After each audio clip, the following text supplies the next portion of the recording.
اور پانچویں امام موسیٰ کاظم۔ عام شیعہ جو صاحب بصیرت نہیں تھا وہ پریشان ہو گیا۔ ابو حمزہ سمالی پہلے تو بے ہوش ہوئے، جب ہوش میں آئے پہلا سوال یہ کیا کہ بتاؤ امام وصیت کیا کر کے گئے، کون ہے جانشین؟ انہوں نے کہا کہ ابو حمزہ ہم بھی پریشان ہیں کہ جانشین کون ہے۔ پہلے کہا منصور دوانقی والی کوفہ، زوجہ، بیٹا، اور یہ نشانیاں بتائیں کہ جیسے ابو حمزہ سمالی نے سنا تو پہلا جملہ الحمدللہ الذی ہدانا، کہ خدا کا شکر ہے اس نے جعفر صادق کے ذریعے مجھے ہدایت عطا فرمائی۔ وہ پریشان ہو گئے کہ ہم کنفیوز ہیں کہ امام کون، اور آپ کہہ رہے ہیں اللہ کا شکر ہے کہ اللہ نے کیا عطا کی ہے، ہدایت عطا کی ہے۔ کہ کنفیوز وہ ہو جو صاحب بصیرت نہیں، وہ امام جو اپنے لیکچرز میں اپنی باتوں میں یہ کلو دے کر گئے کہ شرائط امامت کیا ہوتی ہیں، کہ یہ 5 نہیں، یہ ان 5 ناموں میں شرائط بھی بتائی ہیں اور ذکر امام بھی کر گئے ہیں۔ شرائط امامت کوئز کے کوشچنز ہوتے ہیں نا، 5 آپشن دیے جاتے ہیں۔ پہلی شرط امامت کے امام کون ہوگا؟ عادل ہوگا، مطلب ظالم نہیں ہوگا۔ دوسری شرط امامت کے امام عالم ہوگا۔ تیسری شرط امامت کے امام جو امام بنے گا جسمانی طور پر اس میں کوئی نقص نہیں ہونا چاہیے۔ ایسا کوئی کانا ہے امام نہیں ہو سکتا، معذور ہے امام نہیں ہو سکتا، برس کی بیماری ہے، کوئی ایسی بیماری ہے جو لوگوں کی نظروں میں آتی ہے، کوئی عیب ظاہری اس کے بدن میں ہو تو وہ نہ امام ہو سکتا ہے نہ نبی ہو سکتا ہے۔ اور کہا کہ جتنے اماموں کا ذکر کیا ہے معصومین نے، مثلا کہا کہ 12 جانشین ہوں گے، ایک بھی جانشین میں عورت کا ذکر نہیں ہے، مطلب امام عورت نہیں ہو سکتی۔ کہ اب تو نام بتا، منصور دوانقی ظالم ہے، امام نہیں۔ حاکم والی مدینہ ظالم ہے، امام نہیں۔ جو زوجہ بتائی وہ عورت ہے، امام نہیں ہو سکتی۔ جس بیٹے کا ذکر کیا وہ جسمانی طور پہ معذور ہے، امام نہیں۔ بچ گیا ایک آپشن اور وہ ہے موسیٰ کاظم علیہ الصلوۃ والسلام۔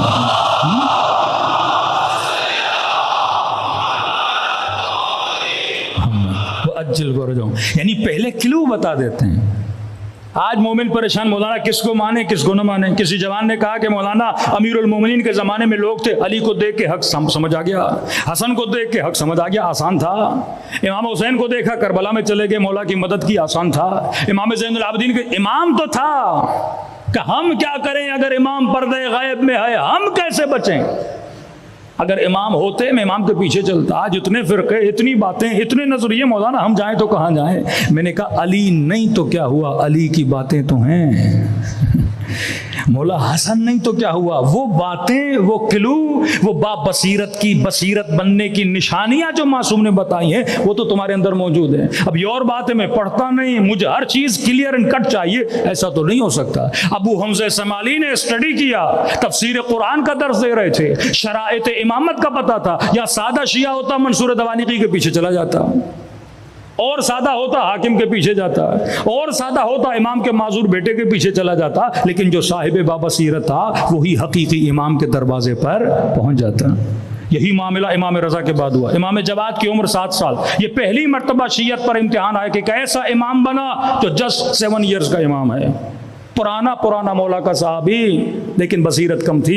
اس نے کہا دیکھیے جناب یہ 7 سال کے ہیں، جب تک بالغ ہو جائیں، امام تو ہیں لیکن ہم انتظار کریں گے جب تک بالغ ہو جائیں، اور جب بالغ ہوں گے تو پھر ہم ان سے مسئلے پوچھیں گے۔ وہاں امام کا دوسرا صحابی بیٹھا تھا، اس کو گریباں سے پکڑا کہ تم نے کتنا درس لیا میرے امام سے؟ ارے جب عیسیٰ کو ماں کے گہوارے میں نبوت مل سکتی ہے تو کیا جواد 7 سال میں امام نہیں ہو سکتے؟ علم لدنی ہے، یہ اسکول میں نہیں پڑھتے، اللہ کی طرف سے اعتراض ہے اس کے علم پر کہ آپ کے سوال کا جواب نہیں دیں گے، تو آپ سوال کرو نا امام جواد سے۔ پھر بوڑھے اصحاب امام رضا بیٹھے اور امام جواد، ہمارے کسی امام نے اتنے مشکل یعنی مسائل حج امام جواد نے بیان کی۔ مسائل حج کیا کہ سوال کرتے تھے مولا کفارہ کب ہوتا ہے کب نہیں ہوتا، ایک لمبی حدیث امام نے ان پرندوں کے، ان جانوروں کے کہ فلاں کے شکار کا یہ کفارہ، فلاں۔ اب ایج امام کی کتنی ہے؟ بہت کم ایج ہے۔ گریباں سے پکڑا کا تمہاری بسی، اس آہستہ آہستہ ایک وہ شیعہ لفظ شیعہ مطلب محب. شیعہ آج کا شیعہ کانسیپٹ نہیں لائیے. شیعہ اس کو کہتے تھے جو علی سے محبت کر. ایک وہ علی سے محبت کرنے والا کہ علی کہیں جنگ پہ چلو، کہے آج گرمی ہے آج سردی ہے. ایک اس زمانے کا محب کہ امام حسین کربلا بلائیں جا نہیں رہا. ایک اس زمانے کا محب کہ امام زین العابدین پہ ظلم ہو رہا ہے دفاع کے لیے نہیں آ رہا. ایک اس زمانے کا امام کہ چھٹے امام کے گھر کو آگ لگا دی جاتی ہے دفاع کے لیے آگے نہیں بڑھ رہے. یہ آہستہ آہستہ شیعہ ڈیولپ ہوتا گیا. اب 7ویں امام اتنے سال زندان میں رہے پر شیعوں کا نیٹ ورک نہیں ٹوٹا. آرگنائزیشن آف لا، وکلا اتنے بنائے میرے امام نے، جگہ جگہ ان کو بھیج دیا. 8ویں امام کا زمانہ، ولی عہدی کی دعوت ہوتی ہے، نشاپور تک آتے ہیں، ہزاروں کی تعداد میں لوگ کاغذ و قلم لے کر آتے ہیں صرف امام کی ایک حدیث کو لکھنے کے لیے. آہستہ آہستہ ڈیولپ کرتے جا رہے ہیں. ایک وہ شیعہ ہے جو امام حاضر و حی، جس نے رسول نے جس کو کاندھوں پہ اٹھایا اس کو بلا رہے ہیں کوفے سے، وہ آ نہیں رہا. اور ایک وہ شیعہ ہے جو 7 سال کے امام کو بھی امام مان رہے ہیں. ارتقاء فکری طور پہ اتنے ترقی کرتے گئے یہاں تک کہ امام غیب میں جاتے ہیں، امام کے 4 نائبوں کی اتنی اطاعت کرتے ہیں کہ کل والا شیعہ مثلا محب اتنی امام حاضر کی بھی اطاعت نہیں کرتا تھا. پھر ارتقاء اتنا آتا ہے، نائب خاص بھی ختم ہو جاتا ہے، نائب عام آ جاتا ہے. صرف ایک خمینی کے کہنے پر 2.5 لاکھ بچے قربان کر دیتی ہیں مائیں. کہ آج ایک حسن نصر اللہ کے کہنے پر لبنانی قوم کھڑے ہونے کے لیے تیار ہے. یہ ارتقاء فکری ہے، یہ اطاعت کا ارتقاء ہے، یہ دشمن شناسی کہ سمجھو کہ دشمن کون ہے، سمجھو کہ دشمن کن ذریعوں سے تمہیں گمراہ. پہلے قرآن نیزوں پہ اٹھایا بنو امیہ نے، پھر حسین کا سر نیزوں پہ اٹھایا بنو امیہ نے. دیکھو ظلم کی ابتدا آہستہ آہستہ ہوتی ہے نا، کہ میں نے مصائب کے جملے پڑھے نا. پہلے جا سیدہ کے گھر کو آگ لگائی، دیکھیں مسلمان کا ری ایکشن کیا ہے.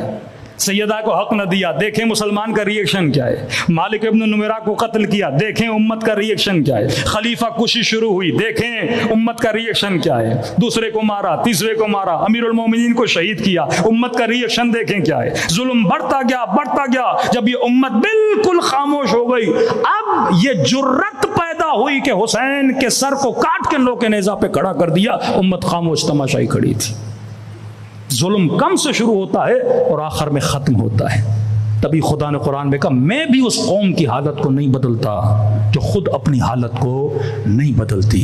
انہی طریقوں سے معصومین نے یعنی وصیت نامہ امام ششم امام جعفر صادق صرف وہ سمجھا جو شیعہ با بصیرت تھا. با بصیرت تب بنو گے جب معصومین کے فرامین کو پڑھو گے اور ان فتنوں میں ہم نے اپنی نسلوں کو کیسے بچانا ہے. صرف یہ مت کہو جوان کو نماز پڑھ، نماز کی حکمت بتا.